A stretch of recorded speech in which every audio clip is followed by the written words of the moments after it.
Hi. So, greetings from Chaska, Minnesota.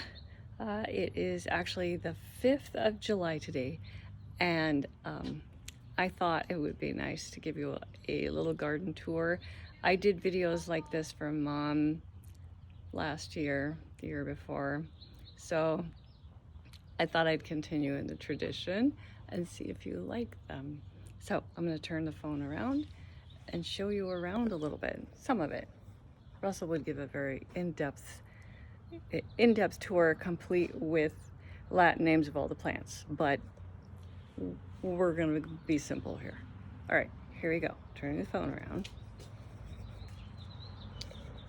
All right, so we are in the backyard, and if you see here, you see the downspout,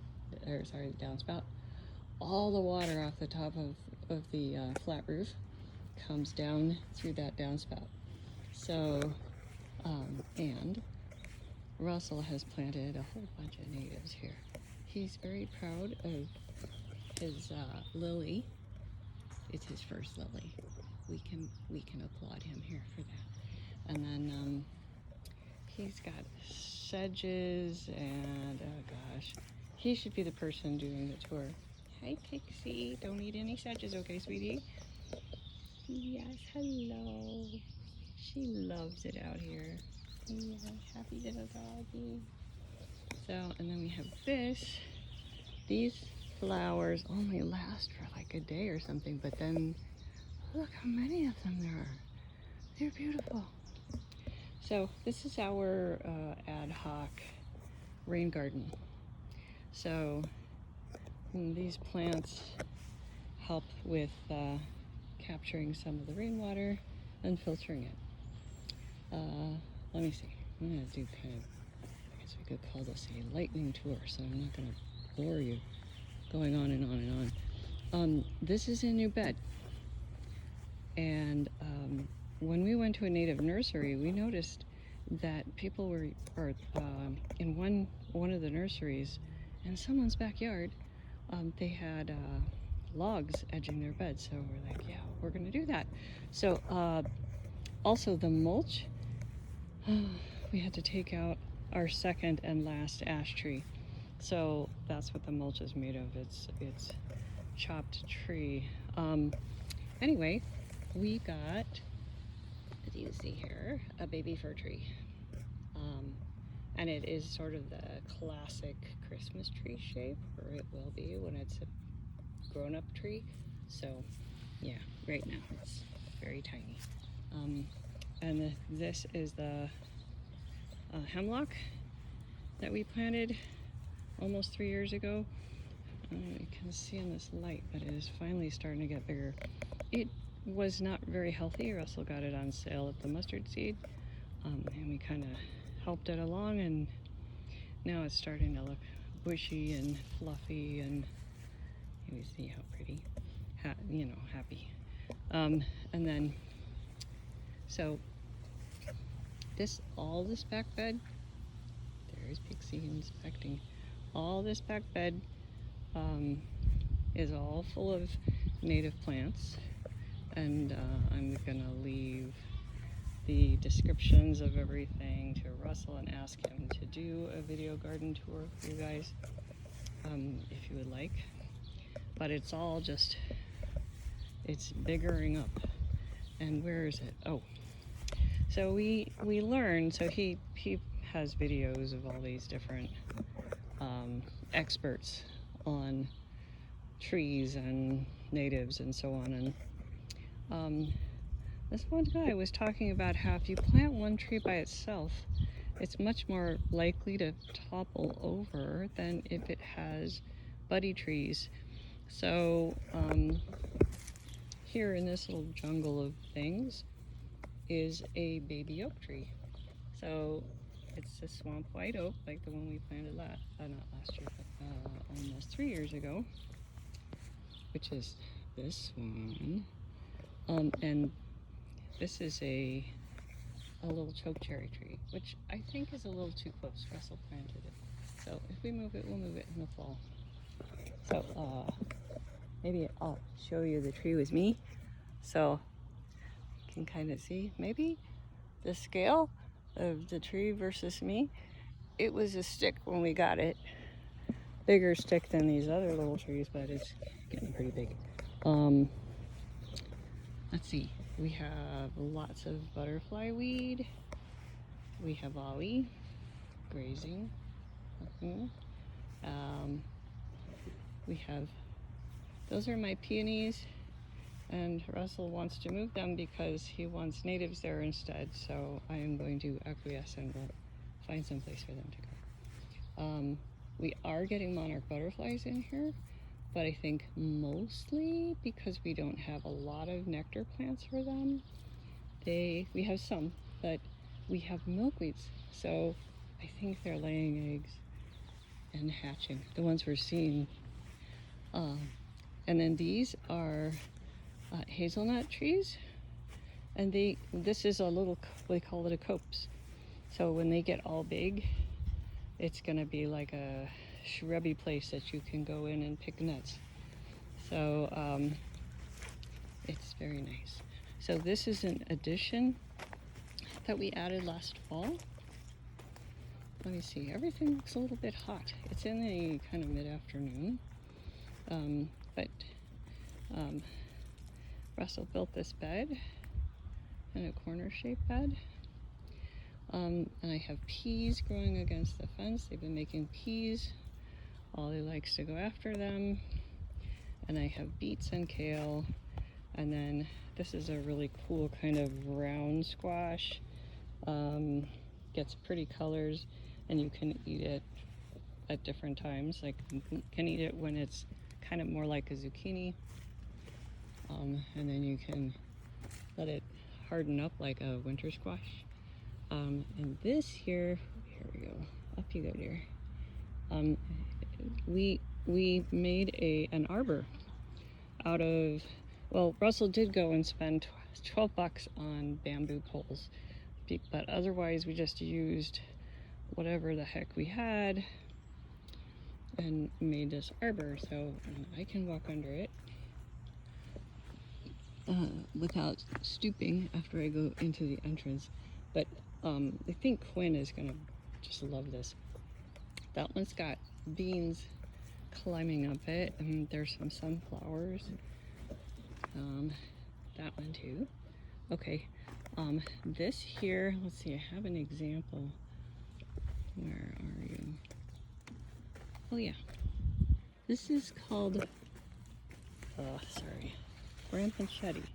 What's this big old vine that's growing up the arbor, and it makes these, you said to see this, they get big, and they are kind of like zucchini, only Russell doesn't really like zucchini, but he likes these, so we're growing them. And then more kale. It's all really pretty hot here. Anyway, so that's going up over the top, and then I have more over there. So the Rampanchetti is going to go up. And then also, I have here, let's see if you can see it. Those are all cucumbers. They're going to go up and over the top. And Russell and Quinn love the cucumbers, so I made sure to have plenty of those. And then I have dill and parsley. And this is calendula. Susan brought me some calendula, and now it just comes up and it feels like it. And onions, and a sunflower, a big tall sunflower. Unfortunately, we lost one in the rainstorm yesterday. It just snapped right off, and it was a big thing. I don't know if you can see it. I'll show you the sad stalk where it broke off. There it is. There's a great big tall sunflower, you know, like that. There it is, it snapped off. So, yeah, so we did suffer a loss from that storm. There's the little sunflowers, and there's another big one. I decided to give it a tomato cage so that it you know, if we get another one of those storms. And then that one is attached to a post. So both of these ones fell over too. So I was not amused. Anyway, these are pepper plants and basil and another tomato. And these are gonna be, this is the kind of squash that Uncle Dana loves the most. So he recommended it. So Susan bought me seeds for Christmas. So there they are. Also, she loves the sunflowers so much that I have to plant them every year. Sorry, I'm weeding while we're over here because it's crabgrass. Who needs that? Okay. All right. Then I have a big bed of kale. And then a bunch of tomatoes. All the way around, tomatoes. And they're starting to make, see, we have some tomato flowers. So we're gonna get tomatoes out of this. It took a long time for these guys to get going. I'm not sure why. It's been kind of hard. So, and then this tomato here, just, there's two of them, just volunteered. So, well, if you like us, we're going for it. And, oh, this is a good view. So, you see this big ancient tree. And we built this bed under it last year. And it's really doing very well. It's a very happy bed. There's a lot of wild cherries and pussy toes and those aren't persimmon. I don't know, what are they? I'm trying to remember. There's a bunch of things that are starting to go to seed now because of the time of year. They're beautiful. And then here, these are New Jersey tea plants. Russell planted these. It's our little plantation. And he planted them because I love tea, but I can't handle caffeine. And these don't have any caffeine. So, but the leaves are supposed to taste like real tea. These flowers are just starting to go by. Let's see, the little New Jersey tea flowers are pretty. And then, okay, here. So you see this tree? We planted, it's an autumn blaze maple, and they are very structurally very difficult trees to grow. Susan and Isaac gave it to us for Christmas. It grows really fast. So we planted that at the same time that we planted the oak tree. So holy cow. I pruned it, and we had, you know, like windstorm losses and stuff, so it's a little off balance. And I think next year I will get, when it's dormant, I'll get an arborist to come and prune it. So yeah. Anyway, look, you see my trellises? So I make them out of sticks that fall out of the trees. Works great. All right, let's see. I'm gonna give you really quick. So we're gonna go around. Oh, we use bits of old tree to sit on here.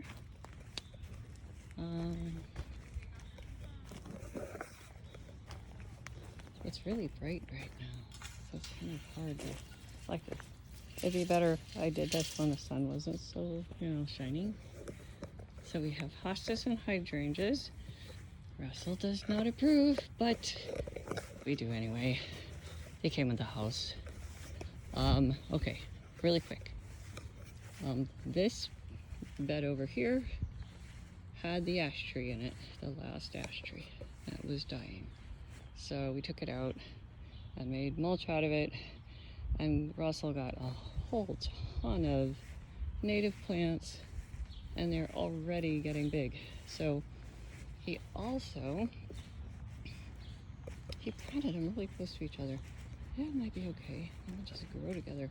So, do you see? That's a teeny tiny oak tree. Aha! It's a bur oak. And see, there's another one. And whenever I think of them, I think about Russell. And when we read Redwall to him. Remember, what was it? Said Burraw. I can't remember. I think of Bur Oak all the time. So, and then got the chokecherry tree right there. So we have 3 trees in the bed where there was once one. And then there's a little volunteer oak tree in there. We might leave it there and then move the chokecherry over here. This is going to see, this is Anise hyssop. Hi, Russell's home. And this is, it makes great tea. So, but this bed is just crammed with happiness. And that's a tree in the middle of all the Anise hyssop, etc. So it is a, wait, ironwood, right? Yeah. Ironwood tree, yep. So, and it's going to be beautiful actually when it gets big. It's bigger than it was last year. So, anyway, and then, okay. I don't know how well you can see this, but my green stock has the parsley's doing really well, and all the basil loves the heat.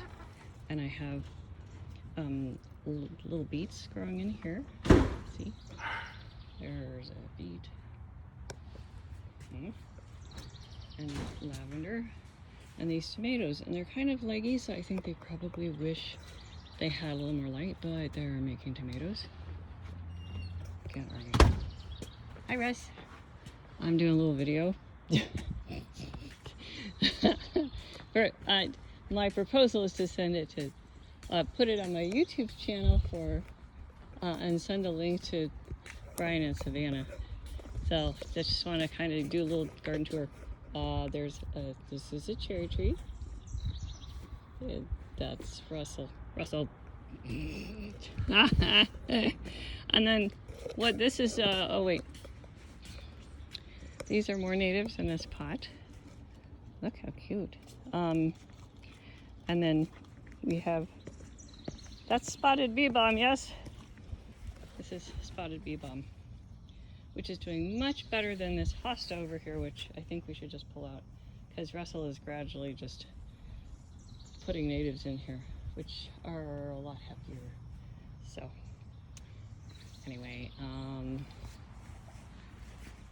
I'll close with the mailbox, which is, and these are purple cone flowers. They're very pretty. And then we have more butterfly weed. I think I have to prune it because the mailman has to get to the box. So anyway.